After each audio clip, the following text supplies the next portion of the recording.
કચ્છની પરંપરાગત હસ્તકલા સમગ્ર વિશ્વમાં પ્રખ્યાત છે।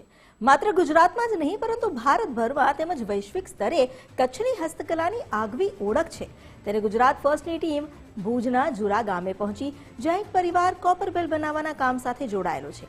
કચ્છમાં અંદાજે 200 જેટલા કારીગરો કોપર બેલ બનાવવાના કાર્ય સાથે સંકળાયેલા છે। કારીગરો પરંપરાગત પદ્ધતિથી હાથથી આ બેલ તૈયાર કરે છે। કોપર બેલ 50 થી લઈને 5000 રૂપિયા સુધી વેચાય છે। દરેક બેલને હાથથી ટ્યુન કરવામાં આવે છે જેથી અલગ અલગ મધુર અવાજ ઉત્પન્ન થાય। કોપર બેલ બનાવવા માટે પ્રથમ લોખંડ અથવા ધાતુને આકાર આપવામાં આવે છે અને ત્યારબાદ તેને ખાસ પ્રકારની માટી સાથે કોટિંગ કરવામાં આવે છે।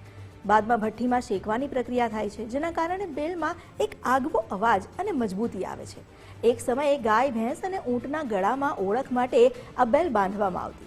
હવે ઇન્ટિરિયર ડેકોરેશન માટે પણ આ એક મહત્વનું પાસું બની છે। દેશના વિવિધ રાજ્યો ઉપરાંત વિદેશી પ્રવાસીઓમાં પણ કચ્છની કોપર બેલની ભારે માંગ જોવા મળે છે। જુરાના કારીગરો રાજ્ય અને દેશભરના વિવિધ હસ્તકલા મેળામાં ભાગ લઈ પોતાની કળાનું પ્રદર્શન કરે છે।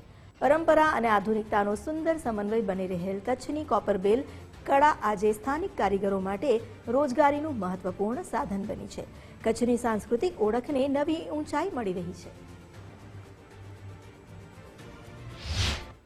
કોપર બેલ એક વર્ષો જૂની કલા છે જે પહેલાના જમાનામાં ગાય ભેંસ અને બકરીઓમાં થતી હતું ઇસ્તેમાલ, અને હવે છે જે આપણે કચ્છમાં ભૂકંપ આવે ત્યાર પછી જે ડિઝાઇનર અને મોટા મોટા ઉદ્યોગપતિ છે કે બધા ડિઝાઇનરો છે પોતાની ડિઝાઇન ડેવલપ કરવા માટે આવ્યા ત્યારે એમને કોપર બેલ કલા જોઈ અને પોતપોતાની ડિઝાઇન વિકસાવી અને એ ડિઝાઇન અત્યાર સુધી પણ ચાલુ છે। અને આ ડિઝાઇનો અત્યાર સુધીમાં 400 થી 500 ડિઝાઇનો છે।